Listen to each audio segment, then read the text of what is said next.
Hello दोस्तों, स्वागत है आपका आपके चैनल एग्ज़ाम राही में। आज हम लोग क्लास 9 की जो एनसीईआरटी है हिस्ट्री की, उसका 3rd यूनिट पढ़ेंगे, जिसका हेडिंग है वन्य समाज और उपनिवेशवाद। एनसीईआरटी पढ़ने का जो तरीका है, आपको ऐसे ही पढ़ना पड़ेगा। एनसीईआरटी को आपको समय देना पड़ेगा। बिना एनसीईआरटी को समय दिए आप अपना बेसिक क्लियर नहीं कर पाएंगे। अब यहाँ पे जैसे हम देख रहे हैं वन्य समाज और उपनिवेशवाद, इन दोनों शब्दों के बारे में हालांकि हम एडवांस की क्लास में भी ज़रूर पढ़ेंगे, लेकिन कहीं ना कहीं अगर आप यहाँ पे इनकी बेसिक को क्लियर रख लेते हैं तो आपको वहाँ पे पढ़ने में ज़्यादा आसान होगा। इसलिए जो एनसीईआरटी का रीडिंग है ये बहुत ही ज़्यादा कंपलसरी है। हालांकि इसको नोट्स के माध्यम से भी पढ़ा जा सकता है, लेकिन कहीं ना कहीं उसमें आपके जो काम के तमाम सारे कीवर्ड होते हैं वो छूट जाते हैं। तमाम सारे जो शब्द हैं उनको लिखने का जो तरीका है, उनका जो प्रोनाउंसिएशन है वो छूट जाता है, जिससे आपको कहीं ना कहीं आंसर राइटिंग के स्तर पे नुकसान उठाना पड़ता है। इसलिए इस एनसीईआरटी को एकदम जीरो से, एकदम बेसिक से पढ़ना बहुत ही ज़रूरी है, और इससे ही हमारा जो बेसिक है वो क्लियर होगा। तो हम लोग यहाँ पे शुरुआत करेंगे, और इस चैप्टर में हालांकि ऐसी बहुत सारी चीज़ें नहीं हैं या बहुत सारे की पॉइंट नहीं है जिसको हमें बहुत ज़्यादा समझने की आवश्यकता पड़े, फिर भी जहाँ ऐसी कोई ज़रूरत होगी वहाँ पे हम उसको ज़रूर समझेंगे। अगर आप लोगों को एनसीईआरटी रीडिंग का ये क्रम पसंद आ रहा हो तो चैनल को ज़रूर सब्सक्राइब करें। ये भी एक तरीका एनसीईआरटी पढ़कर बेसिक क्लियर करने का हो सकता है, इस पर भी एक बार ज़रूर नज़र डालें। आप इसके साथ साथ पढ़ते रहेंगे तो आपका जो पढ़ाई है वो कंप्लीट हो जाएगा। नहीं तो कई बार सिर्फ वादा ही होता रहता है, अब पढ़ना है, अब पढ़ना है, और पढ़ाई हो नहीं पाती है। तो चलिए हम लोग शुरू करते हैं। अपने स्कूल और घर में चारों ओर नज़र दौड़ाकर उन सभी वस्तुओं को पहचानें जो जंगल की हैं। इस किताब का कागज़, मेज, कुर्सियाँ, खिड़की, दरवाजे, व रंग जिनसे आपके कपड़े रंगे जाते हैं, मसाले, आपकी टॉफ़ी के सेलोफेन रैपर, बीड़ियों के तेंदूपत्ते, गोंद, शहद, कॉफ़ी, चाय और रबड़, साथ ही चॉकलेट में इस्तेमाल होने वाला तेल जो साल के बीजों से निकलता है, खाल से चमड़ा बनाने में इस्तेमाल होने वाला चर्म शोधक या दवाओं के रूप में इस्तेमाल होने वाला जड़ी बूटियाँ, इन सब को भी हमें नहीं भूलना चाहिए। हाँ, बांस, जलावन की लकड़ी, घास, कच्चा कोयला, पैकिंग में उपयोग होने वाली वस्तुएं, फल फूल, पशु पक्षी एवं ढेरों दूसरी चीजें भी जंगल से ही तो आती हैं। अमेज़न या पश्चिमी घाट के जंगलों के एक ही टुकड़े में पौधों की 500 अलग अलग प्रजातियां मिल जाती हैं। इस पैराग्राफ में हमने जितनी भी चीज़ें देखी, इसमें ऐसा कोई भी चीज़ नहीं है जो आपके सामने से कभी न कभी ना गुजरा हो, और ये सारी चीज़ें जो है वो हमें जंगलों से प्राप्त होती हैं, जंगलों की लकड़ियों से प्राप्त होती हैं, जंगलों के पेड़ों से प्राप्त होते हैं। तो आप इनको बहुत अच्छी तरीके से जान रहे हैं, लेकिन कहीं न कहीं ये आपके आंसर राइटिंग में तमाम सारे शब्द आपको देने का कार्य जरूर कर रहे हैं। यह विविधता तेजी से लुप्त होती जा रही है। औद्योगिकरण के दौर में सन 1700 से 1995 के बीच 139 लाख वर्ग किलोमीटर जंगल यानी दुनिया के कुल क्षेत्रफल का 9.3% भाग औद्योगिक इस्तेमाल, खेती बाड़ी, चारागाहों व ईंधन की लकड़ी के लिए साफ कर दिया गया। अब यहाँ पे आप 1700 से 1995 के बीच की बात करेंगे तो इसी बीच में हम लोग देखते हैं भारत आज़ाद भी होता है। इसी बीच में इंग्लैंड जो है वहाँ पे बहुत ही उच्च स्तर पे औद्योगिकरण होता है, और उसी का नुकसान कहीं न कहीं भारत को उठाना पड़ता है कि यहाँ के जो संसाधन होते हैं वो ब्रिटिश लोग अपने यूज में ले लेते हैं। तो इससे भारत को प्राकृतिक तौर पर जो नुकसान होता है उसकी भरपाई शायद भारत को करने में लाखों साल लग जाएंगे। अब यहाँ पे हम लोग देखेंगे जो वनों का विनाश है वो क्यों किया जाता है, वनों का विनाश क्यों हुआ। वनों के लुप्त होने को सामान्यतः वन विनाश कहते हैं। अब आप इस लाइन को देखिए, ये आपके एस्से में काम आएगी। अब आप अगर इसी एनसीईआरटी को सीधे सीधे पढ़ लें, बिना एनसीईआरटी को पढ़ें, क्रैक्स के रूप में अगर पढ़ लें, तो आपको ये लाइनें वहाँ पे नहीं मिलेंगी। आपको शायद ये पढ़ाया भी नहीं जाएगा वनों का विनाश क्यों। वन विनाश कोई नई समस्या नहीं है। वैसे तो यह प्रक्रिया कई सदियों से चली आ रही थी, लेकिन औपनिवेशिक शासन के दौरान इसने कहीं अधिक व्यवस्थित और व्यापक रूप ग्रहण कर लिया। आइए भारत में वन विनाश के कुछ कारणों पर गौर करें।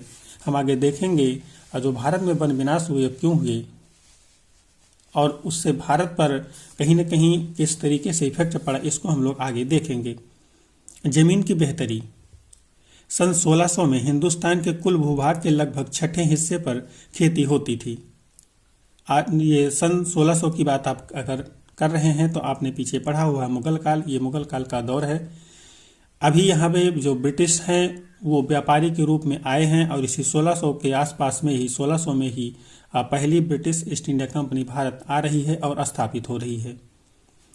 आज यह आंकड़ा बढ़कर आधे तक पहुंच गया था। इन सदियों के दौरान जैसे जैसे आबादी बढ़ती गई और खाद्य पदार्थों की मांग में भी वृद्धि हुई, वैसे वैसे किसान भी जंगलों को साफ करके खेती की सीमाओं को विस्तार देते गए। औपनिवेशिक काल में खेती में तेजी से फैलाव आया। अब यहाँ पे आप लोग देख रहे हैं कि जो खेती है उसके लिए जंगलों को जलाया जा रहा है, किसान जो है जंगल जला रहे हैं। और जो औपनिवेशिक काल है, जब भारत गुलाम है, उस वक्त भी खेती का तेजी से फैलाव आया। कहीं न कहीं जो ब्रिटिश थे उनके यहाँ जब बाद में औद्योगिकरण होता है और उनको सामानों की ज़रूरत होती है तो भारत पर ही निर्भर होते हैं। इसके पहले भी वो यहाँ से सामानों को निर्यात करने के लिए, अपने देश की ज़रूरतों को पूरा करने के लिए भी भारत से ही तमाम तरह के सामानों को मंगाते थे, जिसके लिए यहाँ पे खेती की जो आवश्यकता थी वो बड़े पैमाने पर थी। इसकी कई वजहें थीं। पहली, अंग्रेजों ने व्यावसायिक फसलों जैसे पटसन, गन्ना, गेहूं व कपास के उत्पादन को जमकर प्रोत्साहित किया।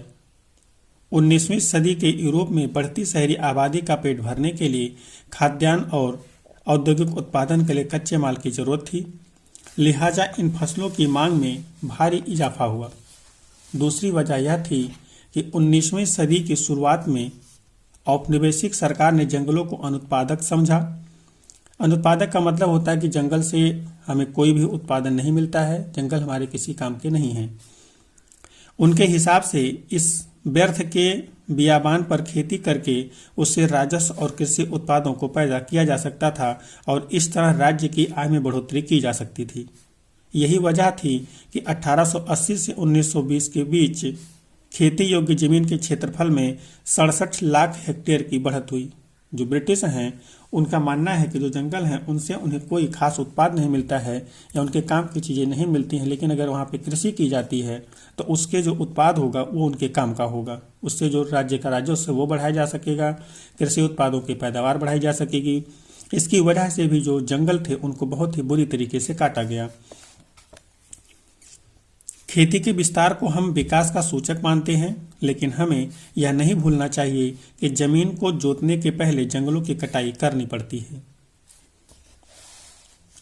आगे हम लोग देखेंगे पटरी पर स्लीपर, या इसको कह लीजिए जब ब्रिटिश ने भारत में रेलगाड़ी का विकास, रेलगाड़ियों के लिए पटरी बिछाना शुरू किया, तो उस पटरी को जिस पे बिछाया जाता था, जिस लकड़ी पे, उसमें आज की तरह सीमेंटेड पिलर्स नहीं हुआ करते थे, तो वहाँ पर भी इन्हीं जंगल की लकड़ियों का यूज किया जाता था। इसके लिए भी बहुत बड़े पैमाने पर जंगल की लकड़ियों को काटा गया था।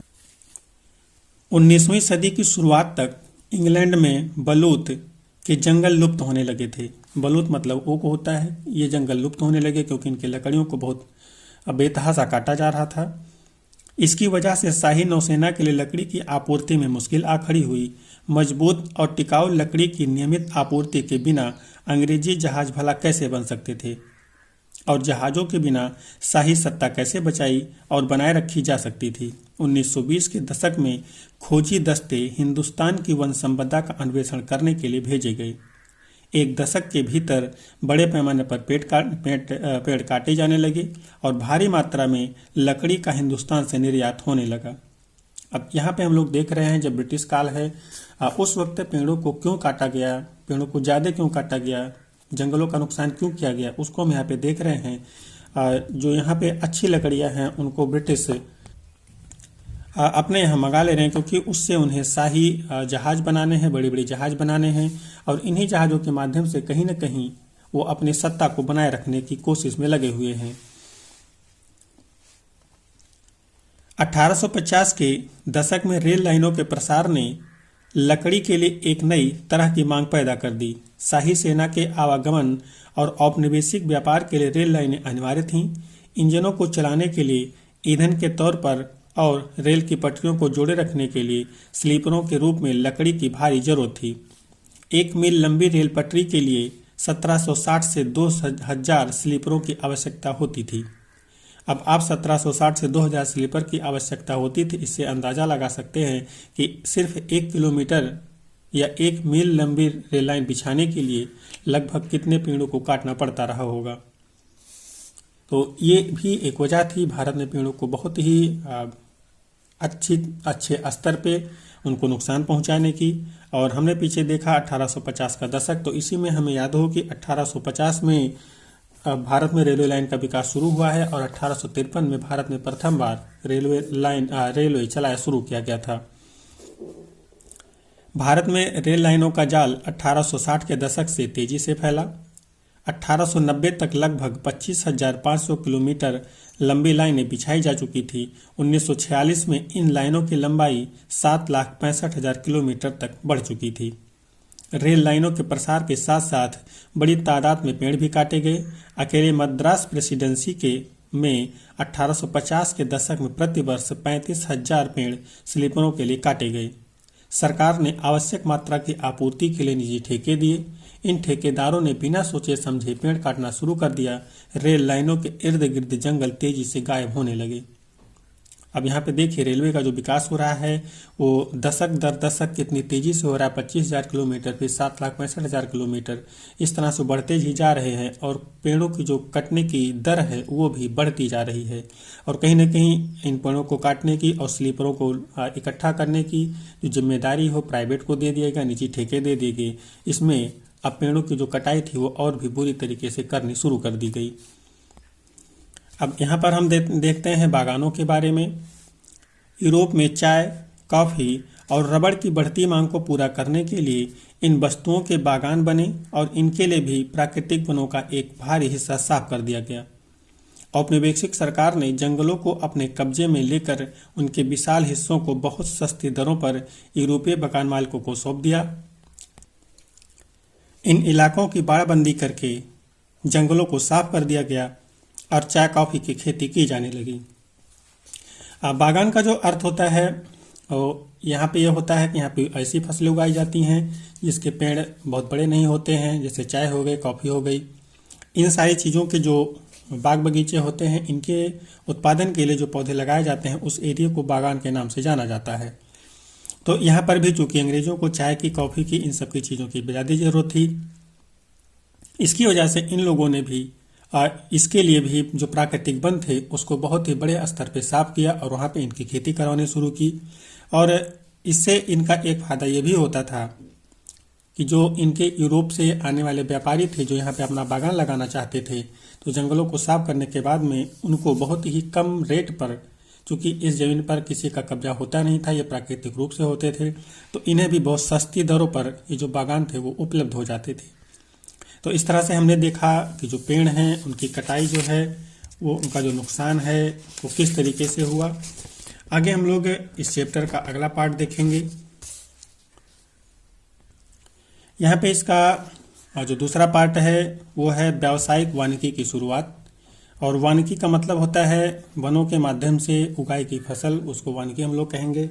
अर्थात जो व्यावसायिक फसलें हैं, व्यावसायिक चीज़ें वो करनी अब शुरू की जा रही हैं, तो उनको हम लोग देखते हैं कि वो किस तरीके से शुरू अब यहाँ पे हो रही हैं। पिछले खंड में हमने देखा कि जहाज और रेल की पटरियां बिछाने के लिए अंग्रेजों को जंगलों की जरूरत थी। अंग्रेजों को इस बात की चिंता थी कि स्थानीय लोगों द्वारा जंगलों का उपयोग व व्यापारियों द्वारा पेड़ों की अंधाधुंध कटाई से जंगल नष्ट हो जाएंगे। इसलिए उन्होंने डायट्रिच बैंडिस नामक जर्मन विशेषज्ञ को इस विषय पर मशवरे के लिए बुलाया और उसे देश का पहला वन महानिदेशक नियुक्त किया। अब कहीं ना कहीं आप यहाँ पे देख रहे हैं कि जब भारत में जंगलों को बहुत ही बड़े स्तर पे काटा जा चुका है, तब जाकर के जो ब्रिटिश हैं, जो कि जिन्होंने कि भारत को उपनिवेश बनाया हुआ है, भारत पर शासन सत्ता है उनकी, तब उनको ये चीज़ें थोड़ी सी समझ आ रही हैं कि जिस स्तर पे जंगलों की कटाई की जा रही है इससे जो जंगल हैं बहुत जल्दी ही नष्ट हो जाएंगे। तो इसके लिए उन्होंने एक व्यक्ति को बुलाया जो जर्मन विशेषज्ञ हैं, इनसे एक तरह से सलाह कर रहे हैं और इन्हें वन निदेशक नियुक्त कर रहे हैं। तो कहीं ना कहीं आप इस नाम को याद रख सकते हैं, डायट्रिच वैंडिस जर्मन विशेषज्ञ हैं और ये भारत में पहले वन महानिदेशक हैं जो कि ब्रिटिश के ज़माने में हुआ करते थे। आगे हम लोग देखते हैं जो जर्मन विशेषज्ञ आए हैं ये क्या चीज़ें आगे सरकार को बताते हैं। ब्रैंडिस ने महसूस किया कि लोगों को संरक्षण विज्ञान में प्रशिक्षित करना और जंगलों के प्रबंधन के लिए व्यवस्थित तंत्र विकसित करना होगा। इसके लिए कानूनी मंजूर की जरूरत पड़ेगी। वन संपदा के उपयोग संबंधी नियम तय करने पड़ेंगे। पेड़ों की कटाई और पशुओं को चराने जैसी गतिविधियों पर पाबंदी लगाकर ही जंगलों को लकड़ी उत्पादन के लिए आरक्षित किया जा सकेगा।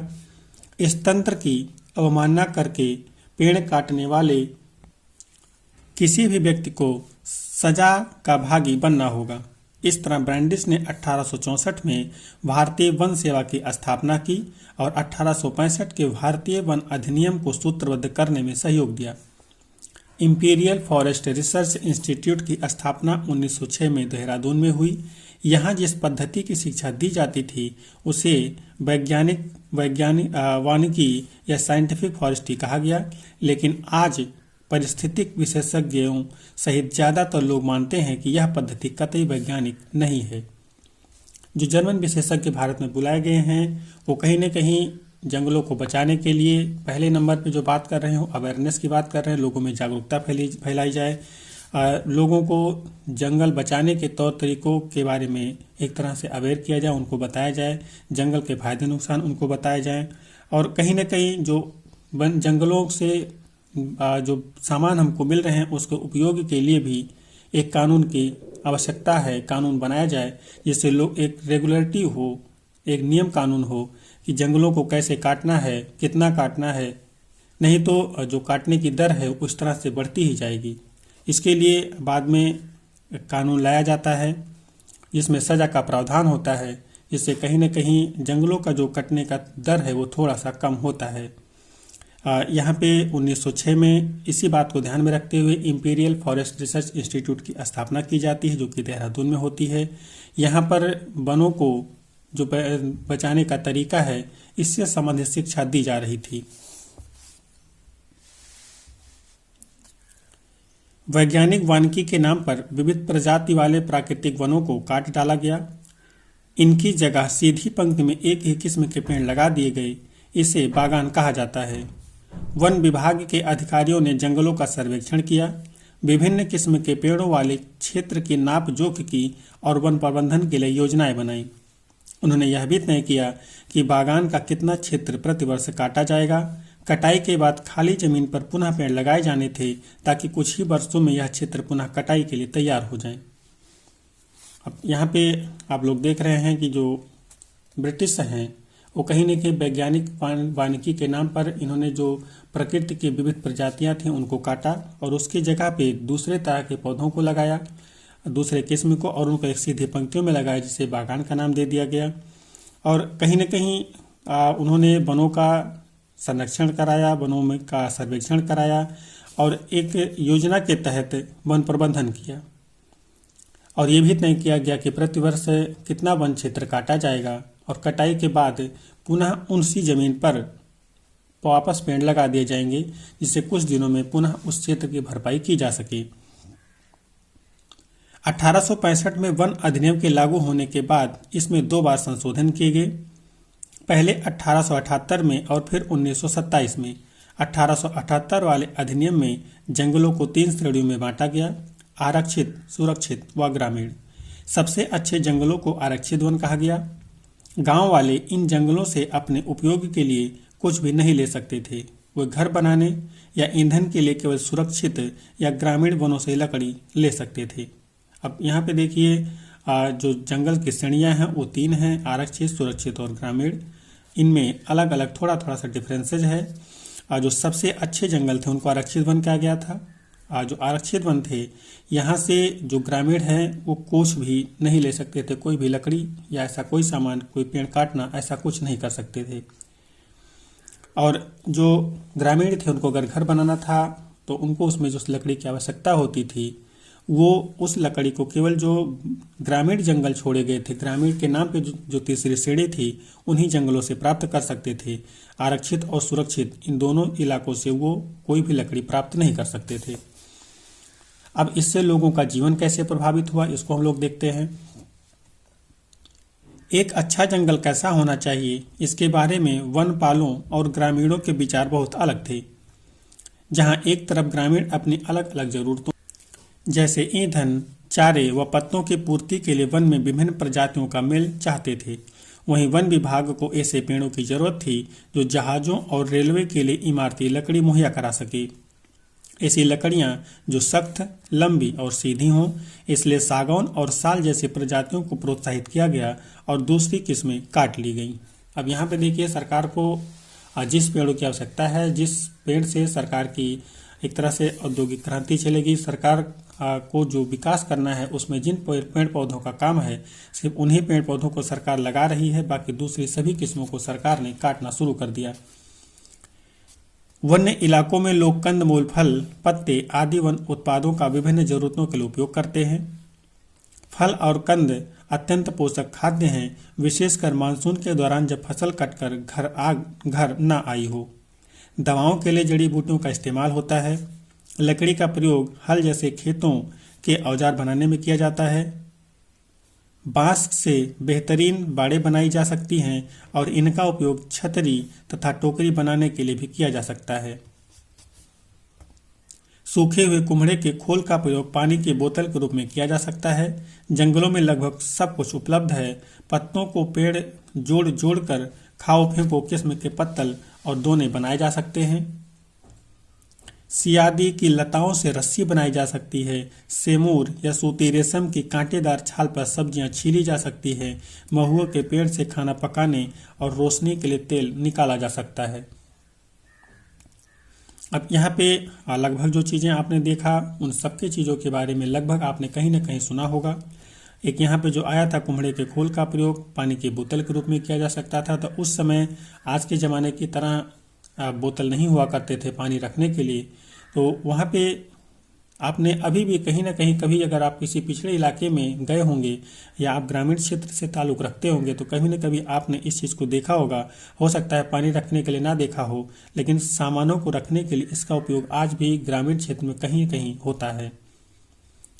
तो और बाकी चीज़ें जो हैं, जो आप शादियों में हालांकि आज तो फाइबर के सामान आ गए हैं, लेकिन पहले जो थे वो पेड़ों के पत्ते से बने ही दोने पत्तल मार्केट में होते थे। शादी विवाह में या किसी बड़े अवसर पर उनमें ही खाना खिलाया जाता था। तो इस तरह से तमाम सारी चीज़ें जो हमें वनों से प्राप्त होते हैं, वनों की पत्तियों से प्राप्त होते हैं। तो कहीं न कहीं जो वन है वो हमारे लिए अत्यंत ही उपयोगी साबित होते हैं। वन अधिनियम के चलते देश भर में गांव वालों की मुश्किलें बढ़ गईं। इस कानून के बाद घर के लिए लकड़ी काटना, पशुओं को चराना, कंदमूल फल इकट्ठा करना आदि रोजमर्रा की गतिविधियां गैर कानूनी बन गई। अब उनके पास जंगलों से लकड़ी चुराने के अलावा कोई चारा नहीं बचा और पकड़े जाने की स्थिति में वे वन संरक्षकों की दया पर होते जो उनसे घूस ऐंठते थे। जलावनी लकड़ी एकत्र करने और औरतें विशेष तौर से परेशान रहने लगी। मुफ्त खाने पीने की मांग करने वाले लोगों को तंग करना पुलिस और जंगल के चौकीदारों के लिए सामान्य बात थी। इसमें कोई नई बात नहीं है। जहाँ पे आप किसी चीज़ का संरक्षण विशेषकर कानून के माध्यम से करते हैं जिससे लोगों की आम जिंदगी जुड़ी हुई हो, तो उसमें जो स्मगलिंग है या चोरी है वो बढ़ जाती है। और उसमें कहीं न कहीं जो लोग हैं वो जो उस क्षेत्र के अधिकारी होते हैं उनकी दया पर ही निर्भर होते हैं। कहीं अगर वो पकड़ लिए जाते हैं, ऐसी स्थिति में उन्हें कुछ न कुछ घूस देना पड़ता है। ऐसी स्थितियां उस समय भी जब ब्रिटिश ने जंगलों के नियमन के लिए कानून बनाए, जंगलों की सुरक्षा के लिए कानून बनाए, तो उस समय ये स्थितियां बनी हुई हैं। तो कहीं न कहीं इससे जो लोगों की ज़िंदगी है वो आप अंदाज़ा लगा सकते हैं कि किस स्तर पर प्रभावित हुई रही होगी। कि जो लोग अभी तक अपने खाने को बनाने के लिए, अपने रोज़मर्रा की तमाम ज़रूरतों के लिए जंगलों से तमाम सारे उत्पाद लेके आते थे, अब उनको नहीं मिलेंगी तो उनकी ज़िंदगी का क्या होगा। वनों के नियमन से खेती कैसे प्रभावित हुई, हम लोग देखेंगे। जब वनों पर तमाम सारे नियम कानून बन गए तो खेती भी प्रभावित हो रही है। तो वो कैसे हो रही है। यूरोपीय उपनिवेशवाद का सबसे गहरा प्रभाव झूम या घुमंती खेती की प्रथा पर दिखाई पड़ता है। अब झूम या घुमंतू खेती, आपने अगर पीछे एनसीईआरटी पढ़ा है तो इस शब्द से अपरिचित होंगे। घुमंतू खेती खासकर ये अगर पाषाण काल के संदर्भ में बात करें तो वहाँ पर जो लोग थे, जब उन्होंने खेती करना सीखा था तो एक जगह जंगलों को जला करके वो खेती करते थे, और एक दो बार करने के बाद में जब ऐसा लगता था कि अब इसकी उर्वरा शक्ति नहीं बची है तो उस जगह को वैसे छोड़ करके किसी और जगह जा करके वहाँ पे जंगलों को काट करके उसी प्रोसेस से दोबारा खेती वो करते थे। तो अभी जो वन कानून है, अब यहाँ पे जंगलों पे सरकार का नियमन है, तो अब कहीं ना कहीं इनकी ज़िंदगी यहाँ पे प्रभावित हो रही है। एशिया, अफ्रीका और दक्षिण अमेरिका के अनेक भागों में यह खेती का एक परंपरागत तरीका है। इसके कई स्थानीय नाम हैं, जैसे दक्षिण पूर्व एशिया में लादिंग, मध्य अमेरिका में मिल्पा, अफ्रीका में चितमेन या तावी, श्रीलंका में चेना। हिंदुस्तान में घुमंतू खेती के लिए धया, पेंदा, बेवर, नेवड़, झूम, पोंडू, खंदाद और कुमरी ऐसे ही कुछ स्थानीय नाम हैं। अब यहाँ पे जो घुमंतू खेती है, इनके हम लोगों ने अलग अलग क्षेत्र में कुछ नाम देखे और घुमंतू खेती क्या होती है इसको यहाँ पे हमने देखा। आगे देखते हैं कि और चीज़ें हमें इससे क्या मिलती हैं। घुमंतू कृषि के लिए जंगल के कुछ भागों को बारी बारी से काटा और जला दिया जाता है। मानसून की पहली बारिश के बाद इस राख में बीज बो दिए जाते हैं और अक्टूबर नवंबर में फसल काटी जाती है। इन खेतों पर 2-1 साल खेती करने के बाद इन्हें 12 से 18 साल तक के लिए परती छोड़ दिया जाता है, जिससे वहां फिर से जंगल पनप जाएं। इन भूखंडों को मिश्रित फसलें उगाई जाती हैं, जैसे मध्य भारत और अफ्रीका में ज्वार बाजरा, ब्राजील में कसावा और लैटिन अमेरिका के अन्य भागों में मक्का व फलियां। हमने आपको घुमंतू खेती के बारे में पहले बताया था, उसका यहाँ पे थोड़ा सा हम लोगों को झलक देखने को मिला। घुमंतू खेती क्या होता है और कैसे ये कार्य करता है। यूरोपीय वन संरक्षकों की नज़र में यह तरीका जंगलों के लिए नुकसानदेह था।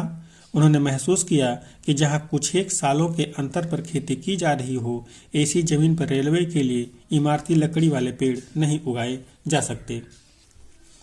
साथ ही जंगल जलाते समय बाकी बेशकीमती पेड़ों के भी फैलती लपटों की चपेट में आ जाने का खतरा बना रहता है। घुमंतू खेती के कारण सरकार के लिए लगान का हिसाब रखना भी मुश्किल था, इसलिए सरकार ने घुमंतू खेती पर रोक लगाने का फैसला किया। इसके परिणाम स्वरूप अनेक समुदायों को जंगलों में उनके घरों में जबरन विस्थापित कर दिया गया। कुछ को अपना पेशा बदलना पड़ा तो कुछ ने छोटे बड़े विद्रोहों के जरिए प्रतिरोध किया। अब यहाँ पे हम लोगों ने देखा घुमंतू खेती पर जब सरकार ने प्रतिबंध लगाया तो यहाँ पर जो लोग थे उनकी जो आज़ादी थी, उनका जीवन था, किस तरह से प्रभावित हुआ। शिकार की आज़ादी किसे थी, था तो जंगल थे जो संरक्षित थे, आरक्षित थे, वहाँ पर किन लोगों को शिकार की आज़ादी थी, इसको हम लोग यहाँ पे देखेंगे। जंगल संबंधी नए कानूनों ने वनवासियों के जीवन को एक और तरह से प्रभावित किया। वन कानूनों के पहले जंगलों में या उनके आसपास रहने वाले बहुत सारे लोग हिरन, तीतर जैसे छोटे मोटे शिकार करके जीवन यापन करते थे।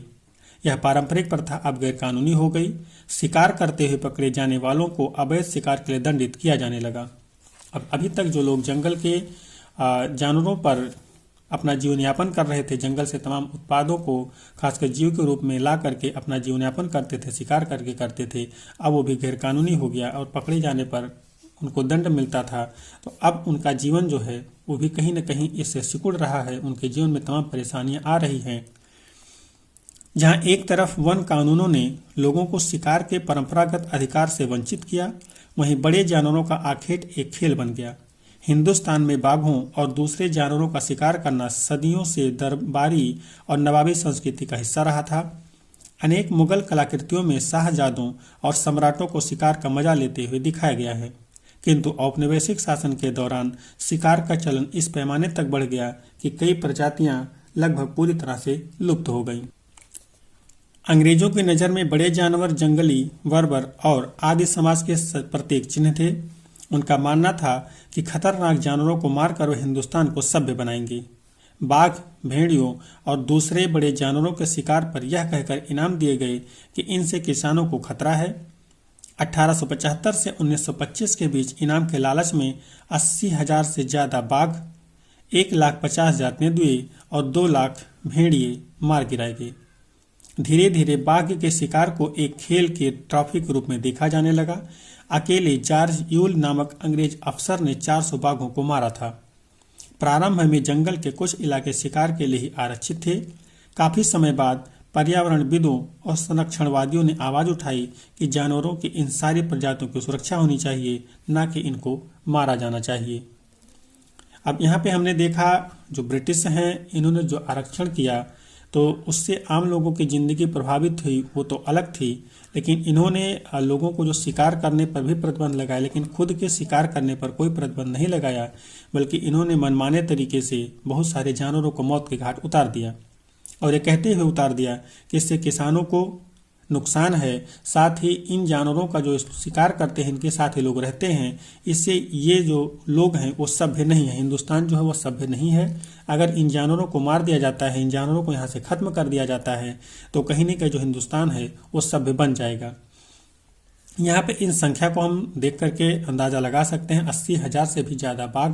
आप अंदाजा लगाइए कि उस वक्त भारत में बाघों की क्या स्थिति रही होगी, और आज जबकि हम बाघों के संरक्षण के लिए पूरे भारत में मुश्किल से कुछ बाघों को रख पाए हैं। तो ये जो सिचुएशन है वो कहीं न कहीं ब्रिटिशों के द्वारा उत्पन्न की गई एक ऐसी स्थिति सिचुएशन है जिससे और जिसका परिणाम आज भी भुगतना पड़ रहा है कि तमाम सारी जो प्रजातियां हैं जानवरों की वो विलुप्त हो चुकी हैं। प्रकृति में या प्रकृति ने जो भी चीजें इस धरती पर दी हैं, सबका अपना अपना उपयोग है। हर कोई अपने अपने कार्य के लिए यहाँ पे आया हुआ है। तो यहाँ पे मनुष्य को यह अधिकार नहीं है कि वो अपने हिसाब से जो भी उसको अच्छा ना लगे वो धरती से खत्म कर दे। नए व्यापार, नए रोजगार और नई सेवाएं, हम लोग देखते हैं कि यहाँ पर और क्या चीजें होती हैं। जंगलों पर वन विभाग का नियंत्रण स्थापित हो जाने से लोगों को कई तरह के नुकसान हुए, लेकिन कुछ लोगों को व्यापार के नए अवसरों को लाभ भी मिला। कहते हैं कि जहाँ पे नेगेटिव होता है वहाँ पे पॉजिटिव भी होता है, जहाँ पे पॉजिटिव होता है वहाँ पे नेगेटिव होता है। दोनों एक साथ चलते हैं, कभी दोनों अलग अलग नहीं हो सकते। तो यहाँ पर भी जो तमाम तरह के नियंत्रण सरकार ने स्थापित किए, ऐसा नहीं था कि इससे सिर्फ नुकसान ही नुकसान हुए, नुकसान के साथ साथ कुछ लोगों को फायदे भी हुए। कई समुदाय अपने परंपरागत पेशे छोड़कर वन उत्पादों का व्यापार करने लगे। महज हिंदुस्तान ही नहीं बल्कि दुनिया भर में कुछ ऐसा ही नज़ारा दिखता है। उदाहरण के लिए 19वीं सदी के मध्य में ऊंची जगहों पर रहकर मैनियोक उगाने वाली ब्राजीली अमेज़न के मुनदुरुकु समुदाय के लोगों ने व्यापारियों को रबड़ आपूर्ति के लिए जंगली रबड़ के वृक्षों से लेटेक्स एकत्र करना प्रारंभ कर दिया। कालांतर में वे व्यापार चौकियों की ओर नीचे उतर आए और पूरी तरह व्यापारियों पर निर्भर हो गए। यहाँ पे एक शब्द जो आया वो लेटेक्स है। लेटेक्स ये रबड़ उत्पादन से संबंधित है। ये एग्जाम में पूछा जा चुका है। लेटेक्स और गैप दे करके उससे मैच करने के लिए पूछा गया था। तो आप लोग याद रखिए, जो लेटेक्स है इससे रबड़ बनता है, रबड़ आपूर्ति इसी से होती है। हिंदुस्तान में वन उत्पादों का व्यापार कोई अनोखी बात नहीं थी। मध्यकाल से ही आदिवासी समुदाय द्वारा बंजारा आदि घुमंतू समुदायों के माध्यम से हाथियों और दूसरे सामान जैसे खाल, सींग, रेशम के कोये, हाथी दांत, बांस, मसाले, रेशे, घास, गोंद और राल के व्यापार के सबूत मिलते हैं। लेकिन अंग्रेजों के आने के बाद व्यापार पूरी तरह सरकारी नियंत्रण में चला गया। ब्रिटिश सरकार ने कई बड़ी यूरोपीय व्यापारिक कंपनियों को विशेष इलाकों में वन उत्पादों के व्यापार की इजारेदारी सौंप दी। स्थानीय लोगों द्वारा शिकार करने और पशुओं को चराने पर बंदिशें लगा दी गईं। इस प्रक्रिया में मद्रास प्रेसिडेंसी के कोरावा, कराचा व एवरुकुला जैसे अनेक चरवाहे और घुमंतू समुदाय अपनी जीविका से हाथ धो बैठे। इनमें से कुछ को अपराधी कबीले कहा जाने लगा और ये सरकार की निगरानी में फैक्ट्रियों, खदानों व बागानों में काम करने को मजबूर हो गए। अब लोगों की जिंदगी किस तरह से प्रभावित हुई ब्रिटिश काल में तमाम तरह के प्रतिबंधों से, वो आप यहाँ पे देख रहे हैं। काम के नए अवसरों का मतलब यह नहीं था कि उनकी जीवन स्थिति में हमेशा सुधार ही हुआ हो। असम के चाय बागानों में काम करने के लिए झारखंड के संथाल और उरांव व छत्तीसगढ़ के गोंड जैसे आदिवासी मर्द व औरतें दोनों ही भर्ती की गईं। उनकी मजदूरी बहुत कम थी और कार्य परिस्थितियां उतनी ही खराब। उन्हें उनके गांव से उठाकर भर्ती तो कर लिया गया था, लेकिन उनकी वापसी आसान नहीं थी। अब यहाँ पे जो भर्ती और वापसी आसान नहीं था, इन शब्दों को अगर आपने कभी सुना हो, इन पे गौर किया हो, तो ब्रिटिश काल में तमाम सारे जो मजदूर थे उनको उनके गांव से विस्थापित करके किसी और जगह ले जाकर के उनसे कार्य करवाया जा रहा था, लेकिन वो वहां से वापस अपने घर आएंगे कि नहीं आएंगे इसका कोई पता नहीं होता था। उनकी ज़िंदगी वहीं पे बीत जाती थी। तो इस तरह से हमने इस चैप्टर में देखा कि क्या क्या चीज़ें और कैसे लोगों की जो ज़िंदगी है वो वन संरक्षण कानून से और अन्य चीज़ों से प्रभावित हो रही थी। अगला हमारा इसी का पार्ट है वो वन विद्रोह है। यहाँ पे हम लोग देखेंगे जो सरकारी नियंत्रण है, सरकारी नियम कानून है, सरकार के द्वारा लोगों की ज़िंदगी में जो बदलाव आ रहे हैं, वहाँ से लोगों में जो एक तरह से विद्रोह की भावना है वो पनप रही है, और कैसे जो खासकर जंगल के लोग हैं, जो जंगलों पे निर्भर थे, जिनकी आजीविका जंगल से ही चलती थी, वो लोग अब किस तरह से विद्रोह करते हैं, इसको हम लोग यहाँ पे देखेंगे। हिंदुस्तान और दुनिया भर में वन्य समुदायों ने अपने ऊपर थोपे गए बदलाव के खिलाफ बगावत की। संथाल परगना में सिद्धू और कानू, छोटा नागपुर में बिरसा मुंडा और आंध्र प्रदेश में अल्लूरी सीताराम राजू को लोकगीतों और कथाओं में अंग्रेजों के खिलाफ उभरे आंदोलनों के नायक के रूप में आज भी याद किया जाता है। आज हम बस्तर रियासत में 1910 में हुए ऐसे ही एक विद्रोह का विस्तार से अध्ययन करेंगे। अलग अलग क्षेत्रों में अलग अलग लोगों को वन विद्रोह के रूप में जाना जाता है। इन्होंने वन से संबंधित विद्रोह किया था, जिसमें हम लोग जो खास तौर पे यहाँ पे अध्ययन करेंगे वो 1910 में हुआ जो एक विद्रोह है उसका अध्ययन करेंगे, जो कि बस्तर इलाके में हो रहा है, बस्तर रियासत में हो रहा है। तो हम लोग देखते हैं यहाँ पे बस्तर के लोगों के बारे में। बस्तर छत्तीसगढ़ के सबसे दक्षिणी छोर पर आंध्र प्रदेश, उड़ीसा व महाराष्ट्र की सीमाओं से लगा हुआ क्षेत्र है। आप इसको ध्यान रखिए कि बस्तर कहाँ पे है। बस्तर का केंद्रीय भाग पठारी है। इस पठार के उत्तर में छत्तीसगढ़ का मैदान और दक्षिण में गोदावरी का मैदान है। इंद्रावती नदी बस्तर के आर पार पूरब से पश्चिम की तरफ बहती है।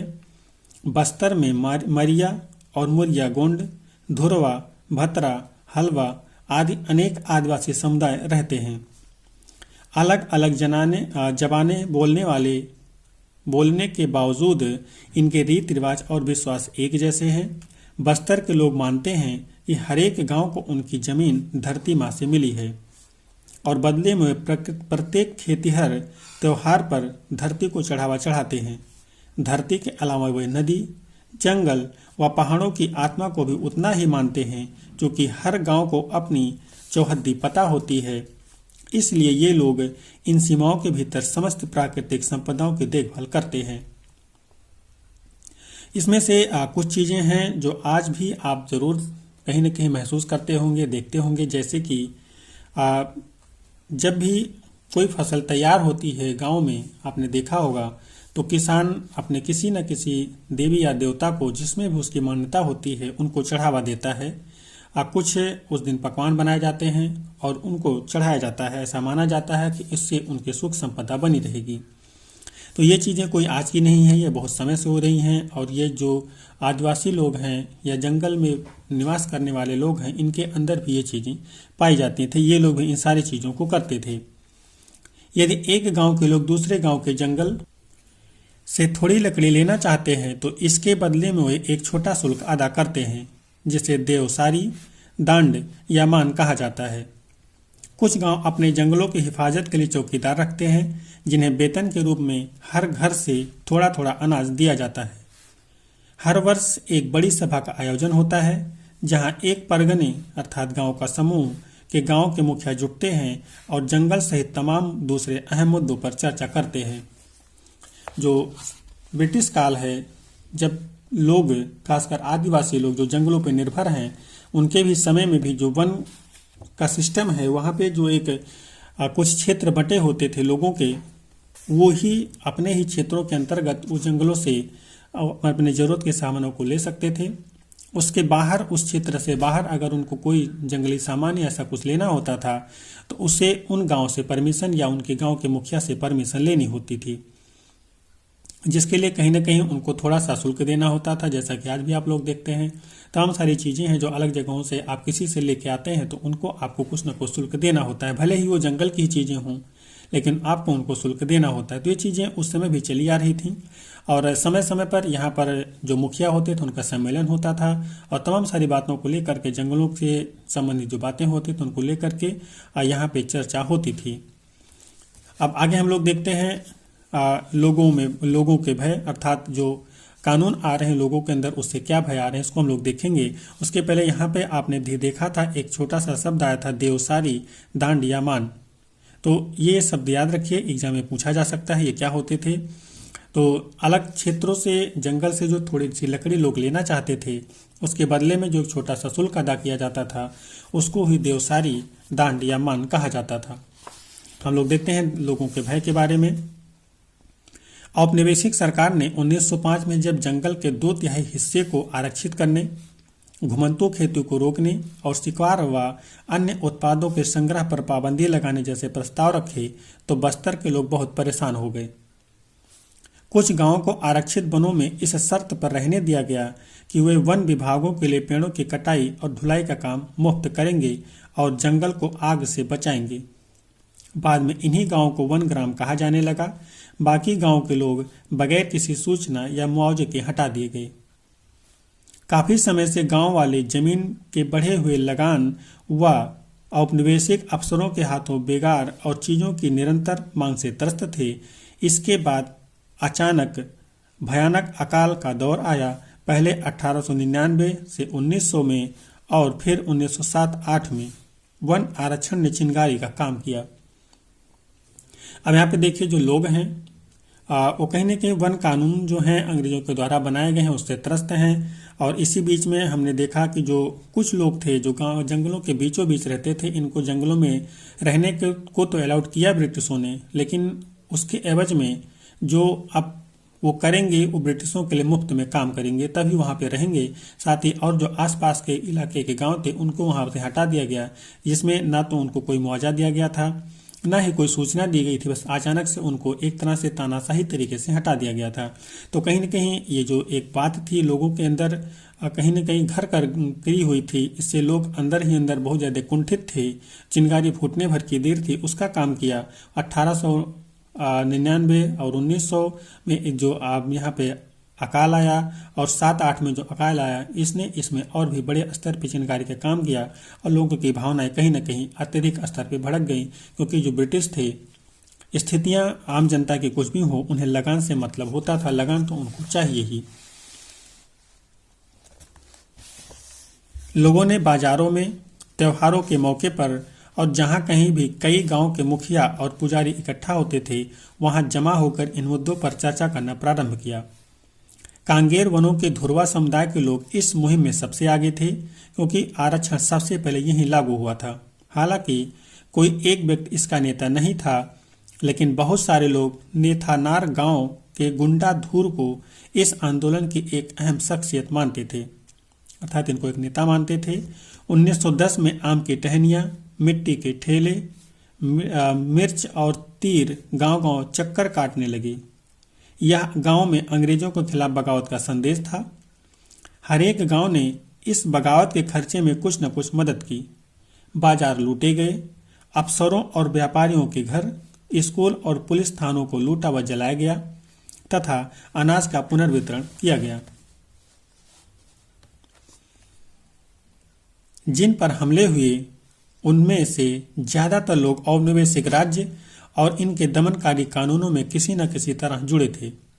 इन घटनाओं को एक चश्मदीद गवाह मिशनरी विलियम वार्ड ने लिखा, पुलिस वालों, व्यापारियों, जंगल के अर्दलियों, स्कूल मास्टरों और प्रवासियों का हुजूम चारों तरफ से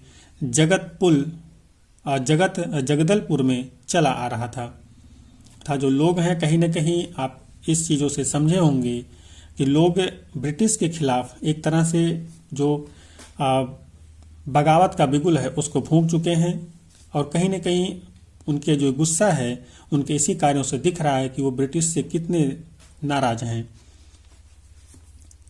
अंग्रेजों ने बगावत को कुचलने के लिए सैनिक भेजे।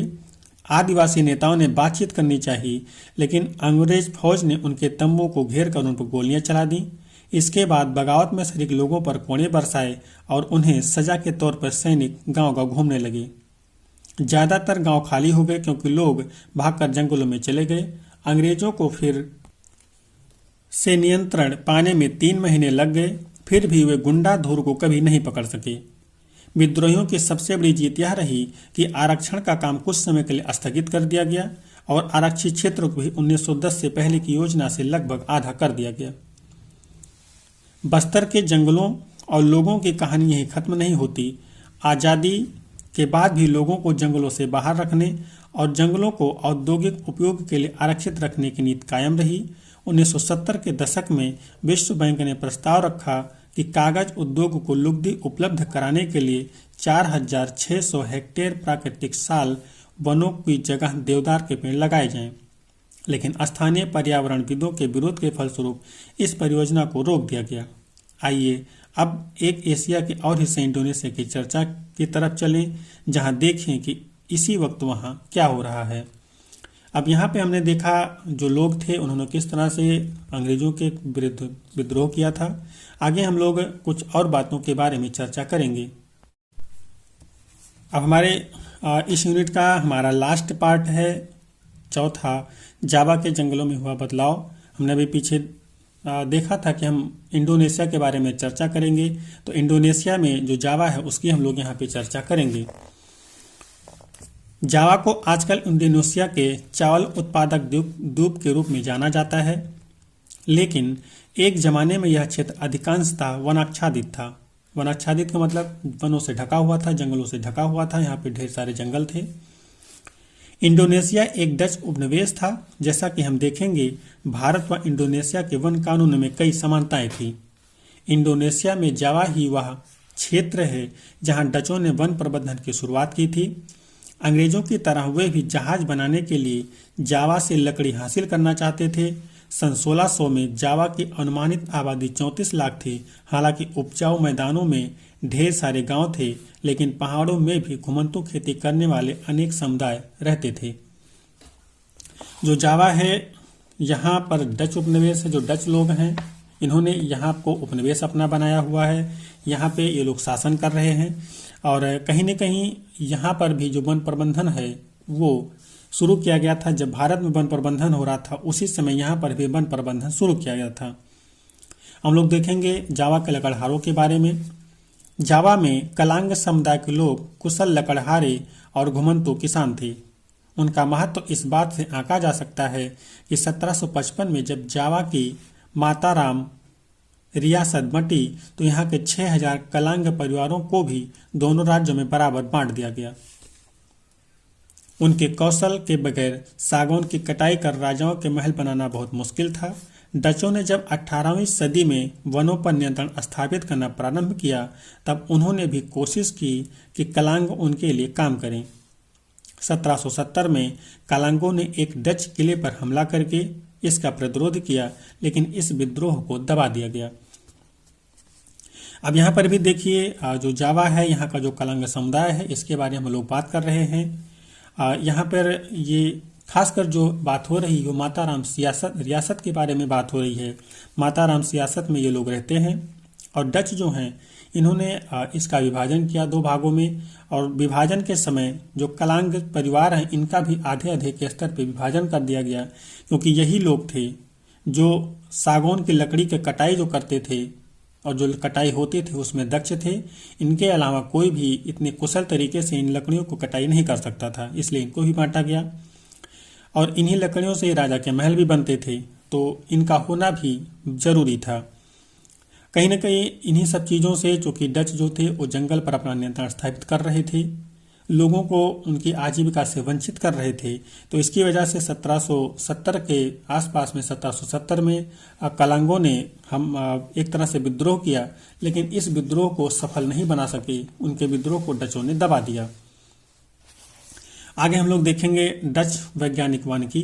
जो डच का वैज्ञानिक वानिकी है, वन लगाने का जो तरीका है, वनों के संदर्भ में जो बातें हैं उनको हम लोग यहाँ पे देखेंगे। 19वीं सदी में जब लोगों के साथ साथ इलाकों पर भी नियंत्रण स्थापित करना जरूरी लगने लगा तो डच उपनिवेशकों ने जावा में वन कानून लागू कर ग्रामीणों की जंगल तक पहुंच पर बंदिशें थोप दी। जैसा कि आपने पीछे भी देखा था ब्रिटिशों के संदर्भ में, जो कि भारत में हो रहा था, वही चीजें यहाँ पर भी हैं। इसके बाद नाव या घर बनाने जैसे खास उद्देश्यों के लिए सिर्फ चुने हुए जंगलों से लकड़ी काटी जा सकती थी, और वह भी कड़ी निगरानी में।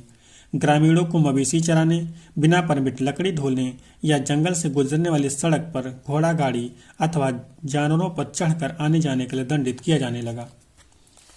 जो चीज़ें भारत में वन पर निर्भर रहने वाले लोगों के साथ हो रही थी, वो डच लोग यहाँ पर जावा में भी कर रहे हैं।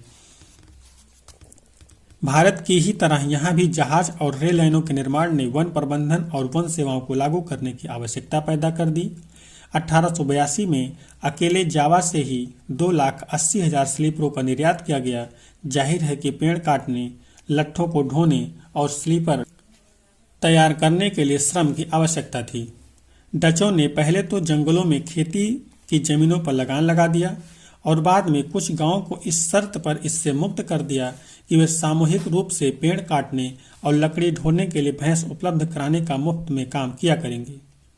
आपने इसको पीछे देखा था कि कुछ लोगों को जंगल में रहने दिया था ब्रिटिशों ने, लेकिन इस शर्त पर रहने दिया था कि वो उनके लिए जंगलों की कटाई और उसकी ढुलाई मुफ्त में करेंगे।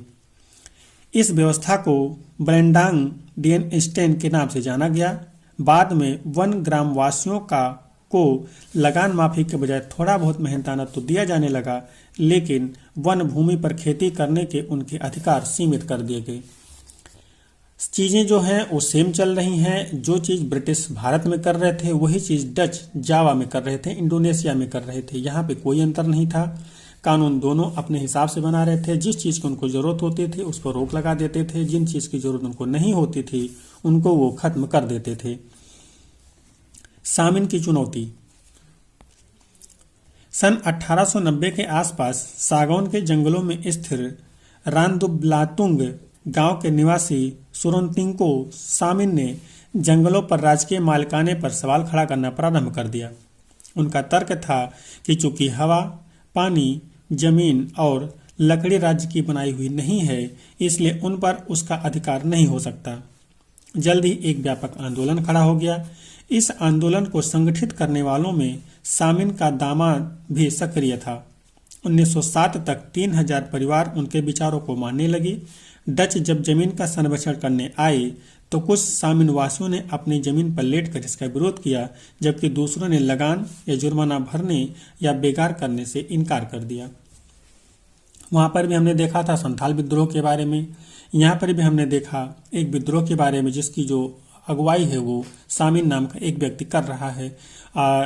चीज़ें जो हैं वो लगभग सेम हैं। वहाँ पर भी जंगलों को पूरी तरह से आरक्षित किया गया था, यहाँ पर भी जंगलों को आरक्षित किया जा रहा है। वहाँ पर भी जंगल आरक्षण से लोगों के जीवन में जो कठिनाइयाँ आ रही थी वैसी कठिनाई यहाँ पर भी लोगों को आ रही हैं। वहाँ पर भी विद्रोह हुआ था, यहाँ पर भी विद्रोह हुआ। मनुष्य हैं, उनकी आवश्यकताएं लगभग एक हैं, तो कहीं ना कहीं वो मिलती जुलती प्रतिक्रिया वो जाहिर करते हैं। यहाँ पे हमारा एक अगला जो है वह युद्ध और विनाश। हम देखेंगे युद्ध और विनाश किस तरह से जंगलों को नुकसान पहुंचाते हैं। पहले और दूसरे विश्व युद्ध का जंगलों पर गहरा असर पड़ा। भारत में तमाम चालू कार्य योजनाओं को स्थगित करने एवं वन विभाग ने अंग्रेजों की जंगी जरूरतों को पूरा करने के लिए बेतहाशा पेड़ काटे। जावा पर जापानियों को कब्जे से ठीक पहले डचों ने भस्म कर भागो नीति अपनाई, जिसके तहत आरा मशीनों और सागौन के विशाल लट्ठों के ढेर जला दिए गए, जिससे वे जापानियों के हाथ न लग पाएं। इसके बाद जापानियों ने वनवासियों को जंगल काटने के लिए बाध्य करके अपने युद्ध उद्योग के लिए जंगलों का निर्मम दोहन किया। बहुत सारे गांव वालों ने इस अवसर का लाभ उठाकर जंगल में अपनी खेती का विस्तार किया। जंगल के बाद इंडोनेशियाई वन सेवा के लिए इन जमीनों को वापस हासिल कर पाना कठिन था। हिंदुस्तान की ही तरह यहाँ भी खेती योग्य भूमि के प्रति लोगों की चाह और जमीन को नियंत्रित करने तथा लोगों को उससे बाहर रखने की वन विभाग की जिद के बीच टकराव पैदा हुआ। वानिकी में बदलाव। 80 के दशक में एशिया और अफ्रीका की सरकारों को यह समझ में आने लगा कि वैज्ञानिक वानिकी और वन समुदायों को जंगलों से बाहर रखने की नीतियों के चलते बार बार टकराव पैदा होते हैं। परिणाम स्वरूप वनों से इमारती लकड़ी हासिल करने के बजाय जंगलों का संरक्षण ज्यादा महत्वपूर्ण लक्ष्य बन गया। सरकार ने यह भी मान लिया कि इस लक्ष्य को हासिल करने के लिए वन प्रदेशों में रहने वालों की मदद लेनी होगी। मिजोरम से लेकर केरल तक हिंदुस्तान में हर कहीं घने जंगल सिर्फ इसलिए बच पाए कि ग्रामीणों ने सरना, देवराकुंड, कान, राई इत्यादि नामों से पवित्र बगीचा समझकर इनकी रक्षा की।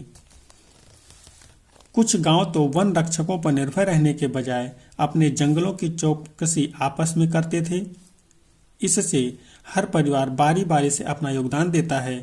स्थानीय वन समुदाय और पर्यावरणविद अब वन प्रबंधन के वैकल्पिक तरीकों के बारे में सोचते हैं। तो यहाँ पे हमने जो युद्ध था, युद्ध के विनाश, खासकर द्वितीय विश्व युद्ध के समय में जंगलों को कैसे खत्म किया गया, जो जंगल के उत्पाद थे उनको इकट्ठा करके रखा गया था, उनको किस वजह से खत्म किया गया था, और वानिकी में जो नए बदलाव उसके बाद में आए, कैसे लोगों को थोड़े बहुत अधिकार दिए गए, लोगों ने कैसे अपने अधिकारों की लड़ाई लड़ी और अपने खुद के जंगलों के संरक्षण के लिए कैसे कार्य किया। हमने यहाँ पर इन सारी चीज़ों को देखा। तो आज का हमारा ये चैप्टर और ये क्लास यहाँ पे ख़त्म होता है। अगर आपको क्लास पसंद आ रहा हो तो चैनल को सब्सक्राइब करें, वीडियो को अधिक से अधिक लोगों तक शेयर करें और साथ ही कमेंट माध्यम से ज़रूर बताएं कि आपको और किस चीज़ की आवश्यकता है। मिलते हैं अगले क्लास में, तब तक के लिए जय हिंद।